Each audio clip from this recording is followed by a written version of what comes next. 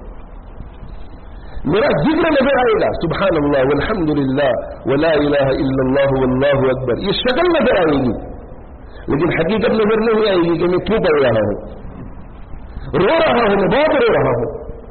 شکل نظر آئے گی کہ اوہ کتنا گریا تاری ہوا, کتنی آہوزاری کی, بڑا نیک شخص معلوم ہو رہا ہے, بڑی خشیت ہے, اللہ کا بڑا خوف ہے, لیکن میں کیوں رو رہا ہوں حقیقت وہ ظاہر نہیں ہوتی. عبداللہ ابن عمر رضی اللہ تعالیٰ عنہ فرماتے تھے کہ دنیا میں شکلیں ظاہر ہوتی ہیں, حقیقتیں نہیں. قیامت کے دن ہر شکل کی حقیقت ظاہر کر دی جائے گی. سب کی بزرگی میرے بھائی میں دھوی کی دھری رہ جائے گی. اس لیے میں نے کل بھی وہاں جمعرات کے جوڑ میں عرض کیا اور آج بھی عرض کر رہا ہوں کہ ہر شخص اپنی فکر کر کے اپنے دین کو کامل بنائے, ایسا بنائے کہ وہ اس دین کے ساتھ قیامت کے دن نہ صرف یہ کہ اللہ کو منہ دکھا سکے, اپنے دوست احباب کو بھی منہ دکھا سکے. اس وقت دنیا میں کتنی عزت ہو رہی ہے, بار بار پیغامات آ رہے ہیں کہ آپ لسک آئیے, بہت ٹائم ہو گیا, آپ آئیے, بہت ٹائم ہو گیا. بہت سے لوگ حسن عقیدت سے کہتے ہیں کہ آپ آئیں گے تو دینی فائدہ بھی بہت ہوگا, گزشتہ مرتبہ بھی بہت فائدہ ہوا تھا. شکلوں کو دیکھ کر لوگ ابھی ہمارے ساتھ معاملہ کرتے ہیں, ظاہری شکلیں, بیان سن کر, مجلسوں میں بیٹھ کر, ظاہر میں جو برتاؤ ہوتا ہے اس کو دیکھ کر, اس کے پیچھے جو جذبہ کار فرما ہے اگر اچھا ہے تو انشاءاللہ آخرت میں بھی عزت ہوگی. لیکن وہ اندر جو جذبہ کار فرما ہے اس میں اگر گڑبڑ ہوگی کہ میں لساکا والوں کے درمیان ہر دل عزیز ہو جاؤں کہ یہ جو لشکر سے مولانا صاحب آتے ہیں بہت اخلاق والے ہیں, بہت اللہ والے ہیں, بیان بھی بہت اچھا کرتے ہیں, آ کر کے بہت محنت کرتے ہیں لوگوں پر, یہ اگر جذبہ ہے تو کل قیامت کے دن میرے بھائیوں لساکا کے ایک چھوٹے بچے کو بھی منہ دکھانے کے قابل نہیں رہوں گا. بار بار یہ سوچو, بار بار یہ سوچو کہ یہ جو میں نے نماز ابھی پڑھی, یہ جو میں نے ابھی بیان کیا, یہ جو میں نے ابھی ذکر کیا, یہ جو میں نے اللہ کے راستے میں خیرات کی, اس کے پیچھے کون سا جذبہ کار فرما تھا. کیا میں ان لوگوں کو جنہوں نے میرے اس عمل کو دیکھ لیا ہے میں منہ دکھانے کے قابل رہوں گا قیامت کے دن؟ وہاں حقیقتیں کھل جائیں گی میرے بھائیوں. پہلی بات تو یہ ہوگی قیامت کے دن کہ ساری شکلیں بھی ظاہر ہو جائیں گی. مثال کے طور پر ایک شخص ہے, اس کی ہمیں صرف اس وقت نیکیاں نظر آ رہی ہے اور وہ پردے کے پیچھے جو گندگیاں اس کی زندگی میں ہے وہ نظر نہیں آتی. تو کبھی کبھی اللہ ان گندگیوں کو دنیا ہی میں ظاہر کر دیتے ہیں, اور اگر نہیں ہوتی تو آخرت میں وہ گندگیاں اور اچھائیاں ساری شکلیں ظاہر کر دی جائے گی, اور پھر جو اچھائیاں ہیں ان کی حقیقتیں ظاہر کر دی جائے گی. نیت کیا تھی, نیت. تو ہماری دینداری, ہماری بزرگی, یہ سب دھڑا کا دھڑا رہ جائے گا. اس لیے بہت ضروری ہے کہ ہم بار بار اپنے دل کا جائزہ لیں, بار بار محاسبہ نفس کریں, بار بار ہمارے دل کا MRI اسکین کریں, CT اسکین کریں, ایکس رے کریں. اور یہ مشاہیر جو ہے وہ ہمیں بتلاتے ہیں کہ MRI اسکین کیسے کیا جاتا ہے, اس کا جائزہ کیسے لیا جاتا ہے, اور جائزہ لینے کے بعد جب اندر روگ نظر آتا ہے تو اس روگ کو کیسے دور کیا جاتا ہے. یہ کرنا میرے بھائی ضروری ہے, اپنے لیے ضروری ہے, تاکہ قیامت کے دن کی رسوائی سے ہم بچ جائیں. حضرت ڈاکٹر عبداللہ عارفی رحمۃ اللہ علیہ کا ایک ارشاد میں نے کسی کتاب میں پڑھا کسی جگہ پر کہ ڈاکٹر عبداللہ عارفی رحمۃ اللہ علیہ فرماتے تھے کہ قیامت کے دن جب ہماری شکلوں کی حقیقت کھولی جائے گی ہمارے سامنے, نامہ اعمال کھلے گا, نامہ اعمال کھلے گا. اقرا کتابت, اپنی بایوگرافی پڑھ, اپنی سوانح پڑھ. ابھی میرا نومبر میں حضرت مولانا عبداللہ کاپدرئی صاحب رحمۃ اللہ علیہ کی ملاقات اور ان کی عیادت کی غرض سے ہندوستان جانا ہوا. وقت کم تھا, لیکن میں حضرت مولانا قمر الزمان صاحب الہ آبادی دامت برکاتہم سے وعدہ کر چکا تھا کہ آئندہ جب بھی میں آؤں گا انشاءاللہ الہ آباد ضرور حاضری دوں گا.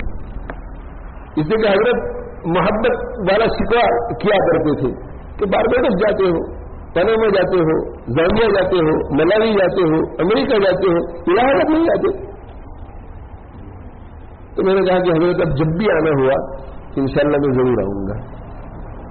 تو حضرت کے یہاں 2 دن ہم ٹھہرے اور بہت قیمتی ملفوظات اور قیمتی باتوں سے ہم بہراور ہوئے اور دل کو جلا ملی. بزرگوں کے پاس بیٹھنے سے میرے بھائی دل کو جلا ملتی ہے. بیٹھا کرو بزرگوں کے پاس. حضرت امام زین العابدین رحمہ اللہ تعالی حضرت زید بن اسلم کے پاس جا کر بیٹھا کرتے تھے.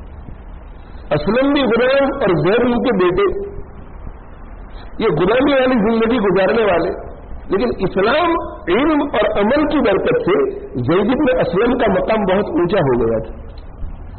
تو امام زین العابدین رحمہ اللہ تعالیٰ تو سید خاندان کے تھے. حضرت حسین رضی اللہ تعالیٰ عنہ کے بیٹے، اللہ کے نبی صلی اللہ علیہ وسلم کے گھر کے چشم و چراغ، وہ ان کی صحبت میں جا کر بیٹھا کرتی تھی.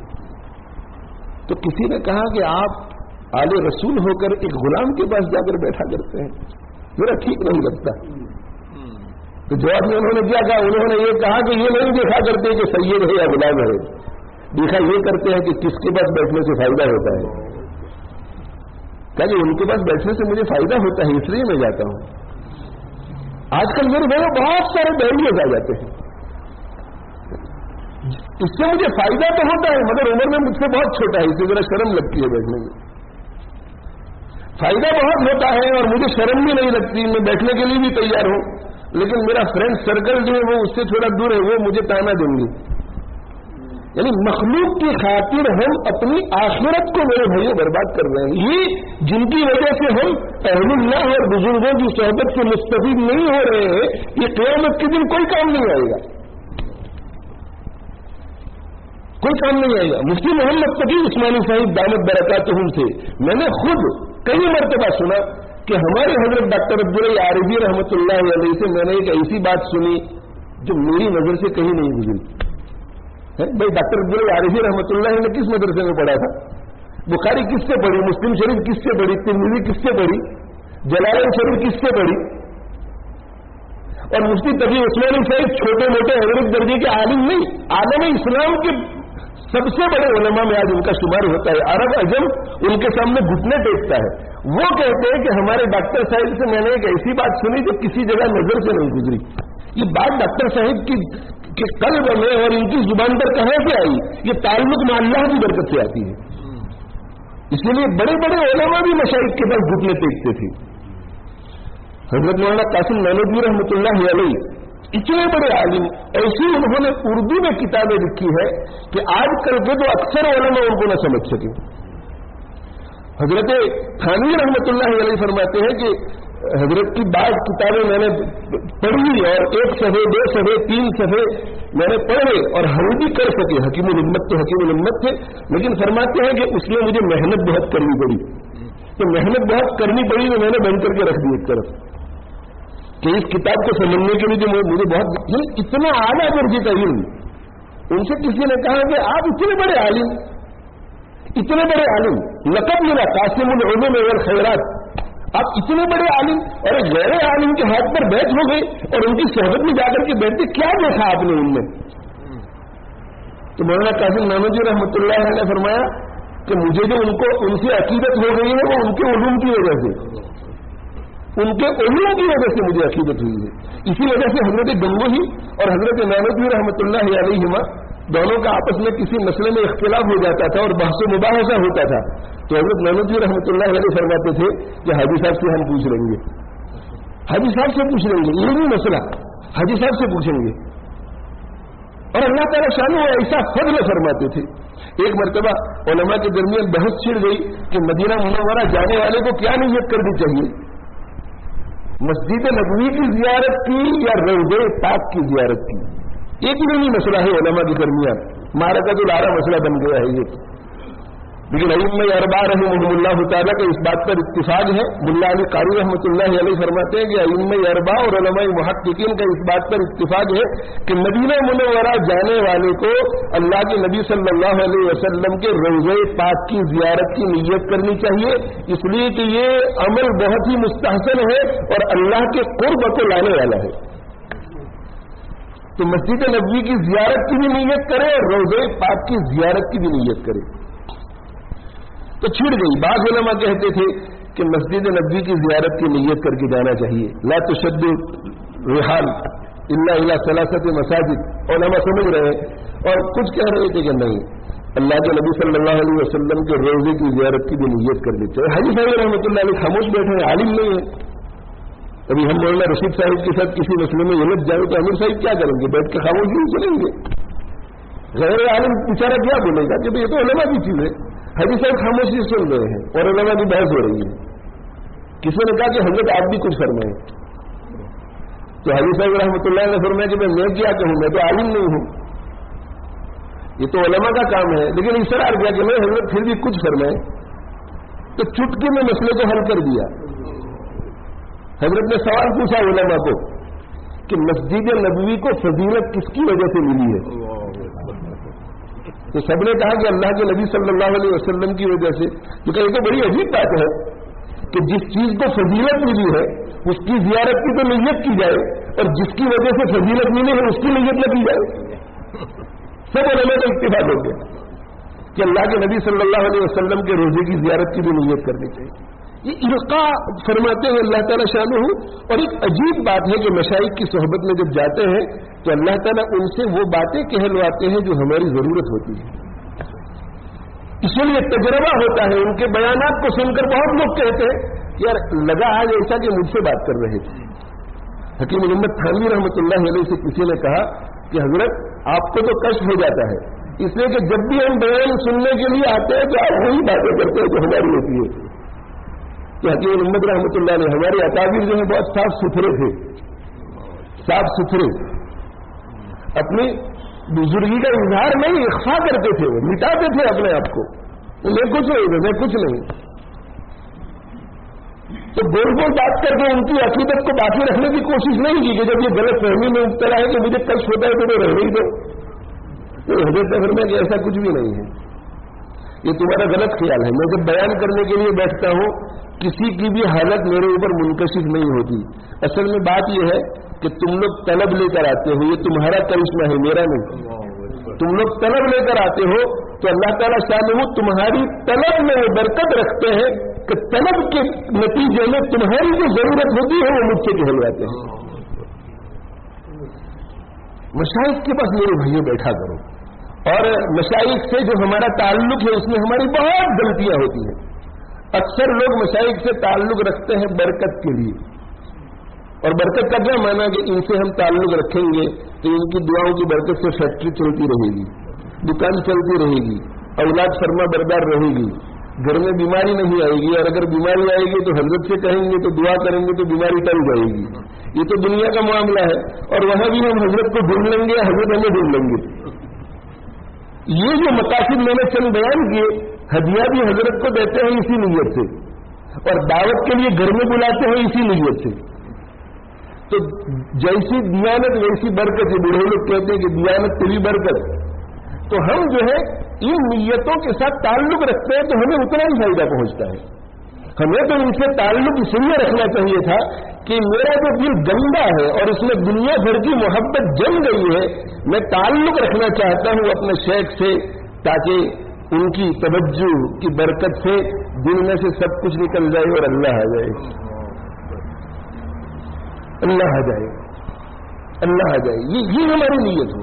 ہم ان کی خدمت کریں اسی نیت سے، ہم ان کو ہدیے دیں تو اس نیت سے کہ اللہ والے ہیں، ان کی توجہ میری طرف مبذول ہوگی تو میرا دل کا کام ہو جائے گا. گھر میں لائیں تو اس نیت سے کہ یہ گھر میں آئیں گے تو دین میں گھر میں دین کی فضا عام ہوگی، میری بیوی میں دین آئے گا، میرے بچوں میں دین آئے گا، میری نسلوں میں دین رہے گا، میری جو برائیاں ہیں وہ دور ہوں گی، شیطان اور نفس کا جو اثر گھر میں پھیلا ہوا ہے وہ نکلے گا، یہ کونے میں جو ٹی وی ہے وہ نکلے گا، یہ ریڈیو پر جو میوزک وہ نکلے گی. یہ سوشل میڈیا کے اوپر جو غلط غلط کام کرتے ہیں وہ نکل جائے گا حضرت کی برکت سے. یہ نیت کرو.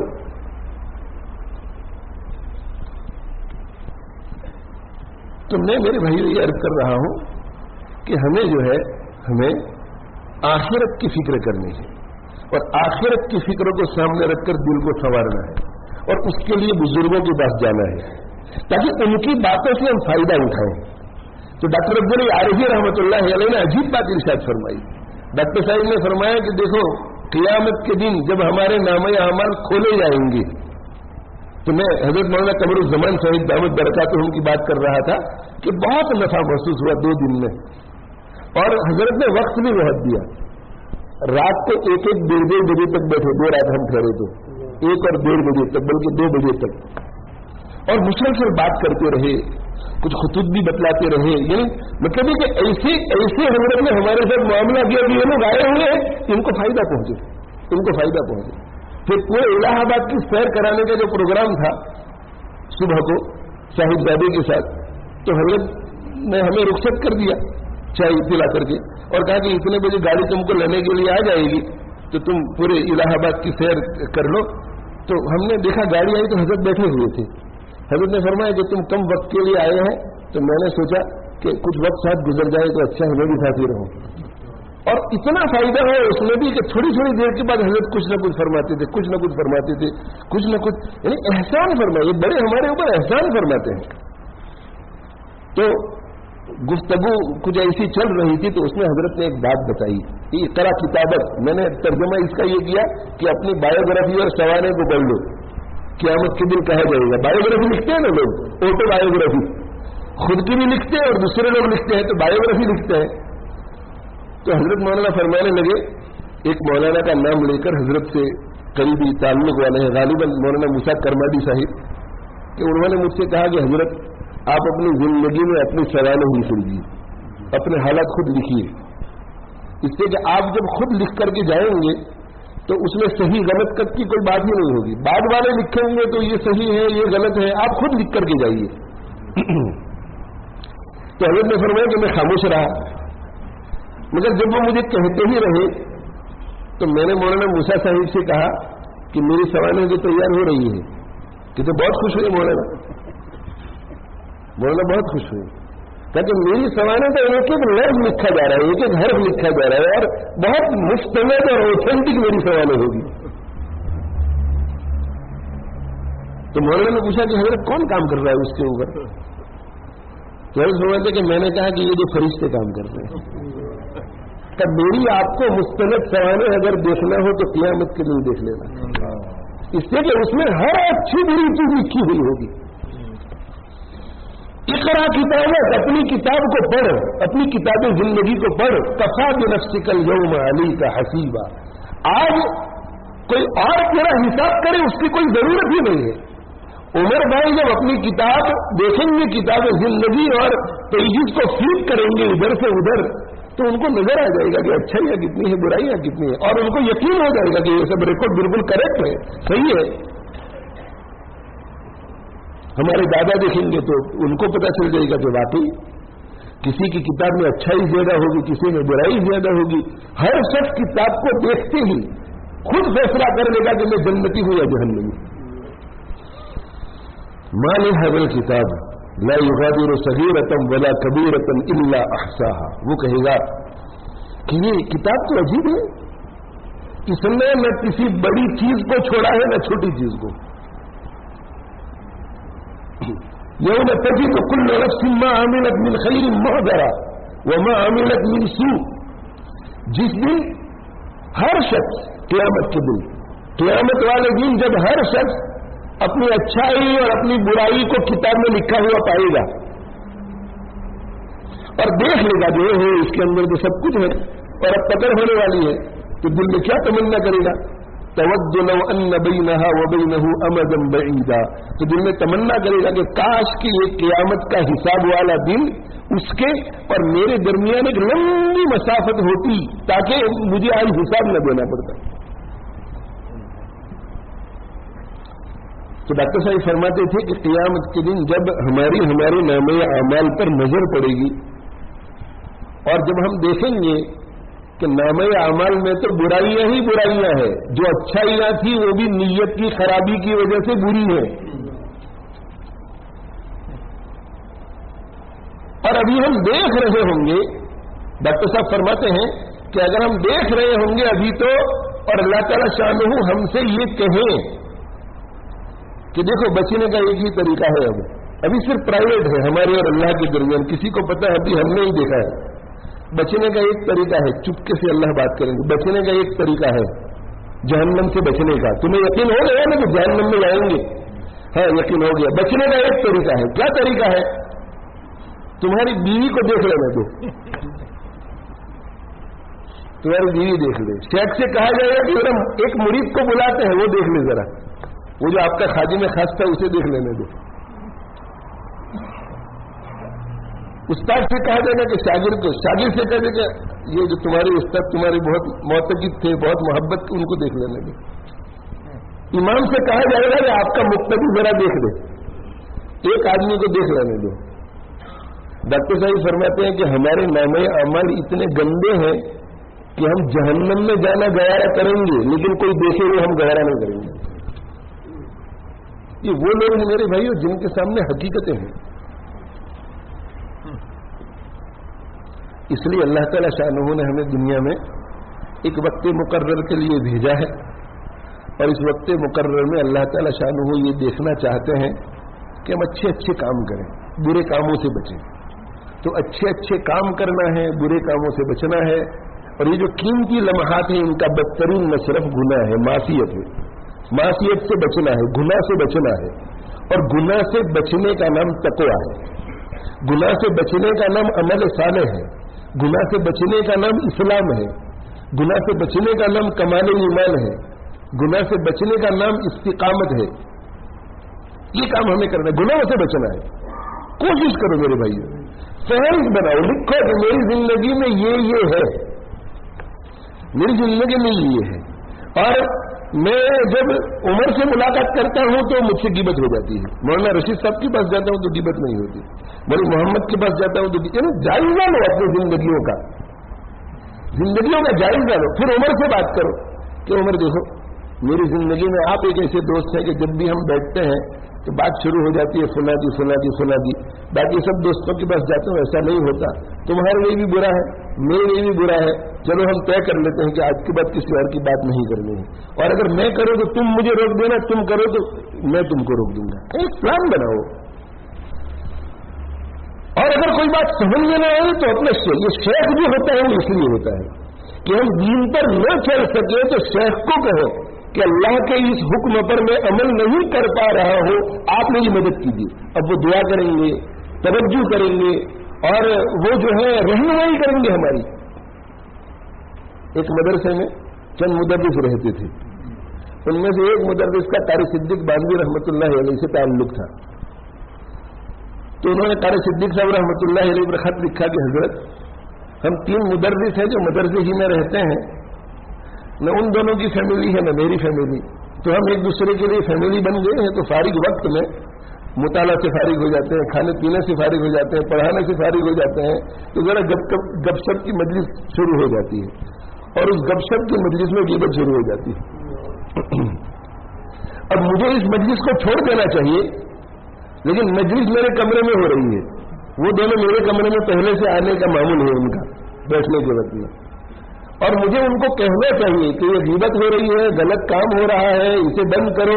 لیکن یہ میری بزدلی اور کم ہمتی ہے، دین سے وابستگی کی کمی ہے کہ میں یہ نہیں کر پا رہا ہوں. تو آپ میری رہنمائی فرمائیں.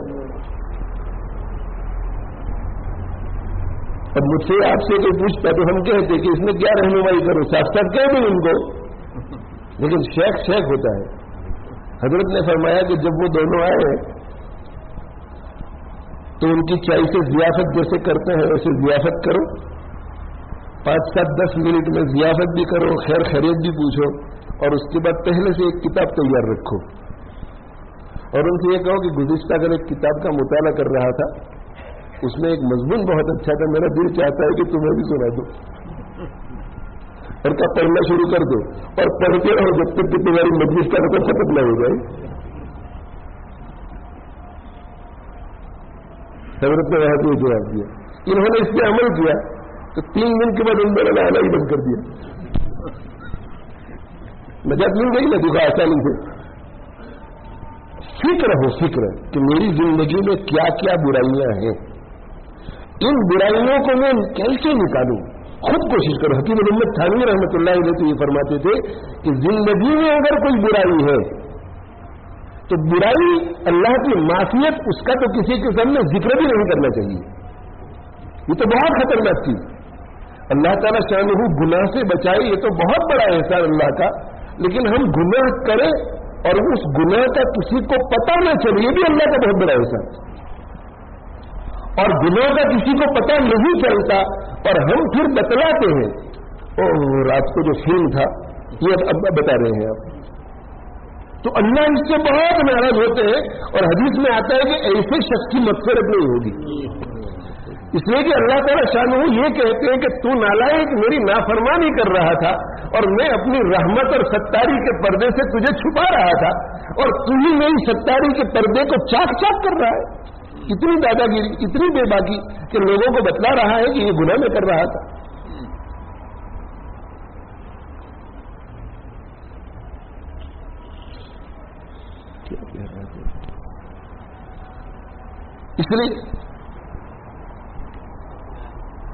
اس لیے گناہ جو ہے گناہ اس کا کسی کے سامنے اظہار نہیں کرنا چاہیے, شیخ کے سامنے بھی نہیں. گناہ ہو توبہ کر لو, قصہ ختم. اللہ کے ساتھ گناہ ہو جائے توبہ کر لو, قصہ ختم. گناہ ہو توبہ کر لو, قصہ ختم. اور بار بار اگر شیطان ستائے کہ تیری نماز کس کام کی, سنا کیا کام کا, تم نے تو زنا کیا تھا, بھائی ہو گیا زنا, توبہ کر لیا, ختم ہو گئی بات, اللہ نے معاف کر دیا. اب اس کی وجہ سے شیطان آپ کو ستائے تو کہو اس کو کہ میرا اللہ معاف کر چکا ہے, میرا اللہ معاف کر چکا ہے, میں سچی توبہ کر چکا ہوں, اس کے بعد میں نے یہ گناہ نہیں کیا ہے. ختم ہو گئی بات. شیخ کو بتانے کی ضرورت نہیں. بہت سے لوگ بیعت ہوتے ہیں تو بیعت ہونے کے بعد شیخ پر لمبا خط لکھتے ہیں اور پچھلی وہ ساری برائیاں بھی لکھتے ہیں جن سے وہ توبہ کر چکے ہوتے ہیں. نہیں, کسی کے سامنے اپنے گناہ کا اظہار نہ کرو. گناہ کا اظہار اپنے شیخ کے سامنے اس وقت کیا جاتا ہے جب اس گناہ سے عاجز آ جائے اور اسے چھوڑ نہ سکے. اب یہ گناہ کا اظہار نہیں کر رہا ہے, یہ گناہ کے ازالے کی فکر کر رہا ہے. تو حکیم الامت نے ایک مدت مقرر کی کہ کیسے پتا چلے گا کہ یہ گناہ میرے کنٹرول میں آئے گا یا نہیں. حکیم الامت فرماتے ہیں کہ 1 ہفتے تک کوشش کرو. مثال کے طور پر ایک شخص بد نظری سے بچا ہوا ہے, آج بد نظری ہو گئی, توبہ کر لے اور توبہ کے بعد کنٹرول میں آ گیا, قصہ ختم ہو گیا. لیکن میں کل بھی ہو رہی ہے, پرسوں بھی ہو رہی ہے, ترسوں بھی ہو رہی ہے. اب سمجھ جانا چاہیے کہ نفس کو میں کنٹرول نہیں کر پاؤں گا, میرے پاس وہ اسکل نہیں ہے, میرے پاس وہ مہارت نہیں ہے کہ میں اسے لگام دے سکوں. اس لیے مجھے حضرت سے اب ایکسپرٹیز حاصل کرنی پڑے گی. تو کتنے دن تک خود کوشش کرے؟ 7 دن تک. 7 دن کے بعد کوئی گناہ قابو میں نہ آئے تو 8ویں دن اپنے شیخ کو اطلاع کرنی چاہیے. اور شیخ جو طریقہ بتلائے اس طریقے کو اپنائے, اللہ تعالی شانہ اس میں انشاءاللہ برکت پیدا کریں گے اور اس گناہ سے نجات ملے گی. تو گناہوں سے ہمیں بچنا ہے. گناہ ہو جائے تو توبہ کرنی ہے, اور گناہ ہماری جان چھوڑ نہیں رہا ہے تو شیخ کی طرف اپنی توجہ کر کے شیخ سے رہنمائی لینی ہے. اور اس سے شیخ کے دل میں ہماری قدر بڑھتی ہے کہ مجھے ایک اچھا مرید ملا ہے جسے آخرت کی فکر ہے. نمبر 2, لایانی. گناہ میں وقت گزارتا ہے تو کیا ہوا, وقت خرچ کر کے نقصان دہ چیز لی. اور لایانی, وقت خرچ کیا اور ایسی چیز گھر میں لے آیا جو نقصان دہ تو نہیں لیکن مفید بھی نہیں, مفید بھی نہیں, نقصان بھی نہیں, مفید بھی نہیں. تو پیسے کے بارے میں سوچو کہ پیسہ لے کر کے گئے, پیسہ اور سانپ لے کر کے آ گیا, اور یہ لایانی والا پیسے لے کر کے گیا اور پتھر لے کر کے آ گیا. اور پتھر کا کوئی نقصان بھی نہیں مگر فائدہ بھی نہیں, گھر میں پتھر پڑا رہے گا, کیا فائدہ. اس لیے ہمارا وقت گناہ میں بھی خرچ نہیں ہونا چاہیے, لایانی میں بھی خرچ نہیں ہونا چاہیے. ہمارا وقت اللہ کی اطاعت میں خرچ ہونا چاہیے. اللہ کی اطاعت میں خرچ ہونا چاہیے. اللہ کی اطاعت میں جب خرچ ہوگا میرے بھائیوں تو یہ وقت آخرت میں انشاءاللہ مثمر بنے گا. اور اللہ کی اطاعت میں وقت کب خرچ ہوگا؟ جب ہماری اصلاح ہو جائے گی، جب اندر دل جو ہے وہ پاکیزہ ہو جائے گا. دل اگر گندا ہے تو وقت گندگی میں خرچ ہوگا، اور دل پاکیزہ ہے تو وقت جو ہے وہ پاکیزہ کاموں میں خرچ ہوگا. اس لیے اصلاح کی بہت زیادہ فکر ہونی چاہیے. میں نے گزشتہ کل بھی جامع مسجد میں عرض کیا تھا کہ جنت میں پاکیزہ چیز جائے گی، اور ہم 3 چیزوں سے بنے ہوئے ہیں، دل سے، نفس سے اور جسم سے. جسم برے برے کام کرتا ہے، شراب پیتا ہے، یہ جسم گندا ہے. زنا کرتا ہے، یہ جسم گندا ہے. چوری کرتا ہے، یہ جسم گندا ہے. غیبت کرتا ہے، یہ جسم گندا ہے. یہ جنت میں نہیں جائے گا. اس جسم کو پاک کرو برے اعمال سے، اور اس جسم میں اچھے عمل لاؤ. نفس میں اخلاق رذیلہ ہے، حسد ہے، کینہ ہے، بغض ہے، بخل ہے، دنیا کی حد سے زیادہ محبت، نامحرم عورتوں کی محبت، یہ دل میں سب برائیاں ہیں. تو جسم سے اگر اچھے عمل صادر ہو رہے ہوں، نہیں ہوں گے کیونکہ اندر نفس اور دل برا ہے، لیکن اگر ہو پھر بھی اگر اندر رضائی میں ہے تو جنت میں نہیں جائے گا. اس لیے کہ ایک چیز ناپاک ہے. تو نفس کو پاک کرنا ہے اخلاق رذیلہ سے، اور اخلاق حسنہ سے اسے آراستہ کرنا ہے. بخیلی نکل جائے، بخل نکل جائے اور سخاوت آ جائے، حسد نکل جائے اور خیر خواہی آ جائے، دنیا کی حد سے زیادہ محبت نکل جائے اور آخرت کی محبت آ جائے، اسباب پر بھروسہ نکل جائے اور اللہ پر توکل آ جائے، تقدیر پر ناراضگی ہے، یہ بھی اخلاق رذیلہ یہ نکل جائے، اور تقدیر پر رضامندی حاصل ہو جائے. نفس جو ہے وہ پاکیزہ ہو جائے گا. اور دل جو ہے، دل اس میں اگر فاسد عقیدہ ہے، شرک ہے، نفاق ہے، کفر ہے، یہ گندا دل ہے. لیکن ایمان آ جائے، توحید آ جائے، اخلاص آ جائے، یہ پاکیزہ دل ہے. دل پاکیزہ ہو جائے، عقائد درست ہو جائے تو دل پاکیزہ ہو گیا. اخلاق رذیلہ نکل جائے اور اخلاق حسنہ آ جائے تو نفس پاکیزہ ہو گیا. اور یہ دونوں جب پاکیزہ ہو جاتے ہیں تو برے اعمال جسم سے ختم ہو جائیں گے اور اچھے اعمال آ جائیں گے. اب جسم بھی پاکیزہ ہو گیا. اب یہ پاکیزہ شخص کی جب روح نکلے گی تو اس سے یہ کہا جائے گا یا ایتھا النفس المطمئنہ ارجعی الی ربک راضیۃ مرضیہ فادخلی فی عبادی وادخلی جنتی. لیکن یہ ہوگا تب میرے بھائیو، یہ ہوگا تب جب ہم یہ نفس اور دل اور اعمال کی اصلاح کی فکر کریں گے. اس کے لیے دعا بھی کرنی ہے. اس کے لیے جو ایکسپرٹ لوگ ہیں ان کے ہاتھ میں ہاتھ دے کر، ان سے تعلق جوڑ کر ان سے اپنی اصلاح کرانی ہے. اور دیکھو ایک بات ذہن نشین کر لو میرے بھائیو، یہ ڈاکٹر حضرات بھی بیٹھے ہوئے ہیں، دعوت و تبلیغ کے ساتھی بھی بیٹھے ہوئے ہیں، علماء بھی بیٹھے ہوئے ہیں مدارس میں پڑھانے والے. ہمارے ذہنوں میں شیطان یہ بات ڈالتا ہے کہ اگر میں کسی سے بیٹھ ہو کر ان سے تعلق رکھوں گا، بیٹھ تو ہو گیا ہوں الحمدللہ، اکثر لوگ بیٹھ ہو جاتے ہیں لیکن تعلق سے دور رہتے ہیں، تو ان کو ایسا ہوتا ہے کہ میری تبلیغ کو نقصان پہنچے گا، میری سرجری کو نقصان پہنچے گا، میری فیکٹری کو نقصان پہنچے گا. کیوں؟ اس لیے کہ ایک ایکسٹرا کام مجھے کرنا پڑے گا. دوسرا یہ 2 کام ہو جائیں گے، اور ایک آدمی ایک وقت میں 2 کام نہیں کر سکتا. تو میں آپ کو مسجد میں بیٹھ کر اس بات کی گارنٹی دیتا ہوں کہ جو شخص اپنے شیخ سے برابر رابطے میں رہ کر اپنی اصلاح کراتا ہے تو وہ جس کام میں لگا ہوا ہے اس کام میں کمی نہیں آئے گی، اس کام میں بہتری آئے گی. یہ میں گارنٹی دیتا ہوں، آپ کر کے دیکھیے. یہ شیطان کی طرف سے وسوسہ ہوتا ہے کہ میں اگر شیخ سے برابر رابطے میں رہوں گا، شیخ تبلیغ میں چلاتے ہوئے آپ کی اصلاح کریں گے. اگر آپ تبلیغ میں ہیں تو تبلیغ میں چلاتے ہوئے اصلاح کریں گے.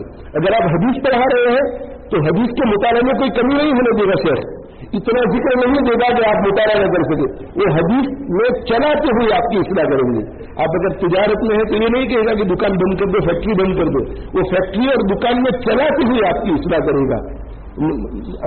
ارباب معرفت میں اور صوفیاء کرام نے لکھا ہے کہ اللہ تعالی شانہ تک پہنچنے کا ایک راستہ نہیں ہے، جتنے اللہ نے بندے پیدا کیے ہیں، بندیاں پیدا کی ہیں، راستے بھی اتنے ہی ہیں. میرے لیے راستہ الگ, امیر صاحب کے لیے راستہ الگ, مولانا کے لیے راستہ الگ, ان کے لیے راستہ الگ. کوئی محتمم ہے اس کی رسپانسبلٹی الگ, اور حدیث پڑھانے والے کی رسپانسبلٹیز الگ, تفسیر پڑھانے والے کی رسپانسبلٹیز الگ, کوئی دارالفتہ میں بیٹھا ہوا ہے اس کی رسپانسبلٹیز الگ, امامت کرا رہا ہے اس کی رسپانسبلٹیز الگ. تو الگ الگ لوگوں کی جیسی رسپانسبلٹی اللہ شیخ پر ارقا کر کے اس کو اسی راستے سے چلا کر سلوک طے کرا دیتے ہیں. بس چاہیے کیا؟ طلب چاہیے.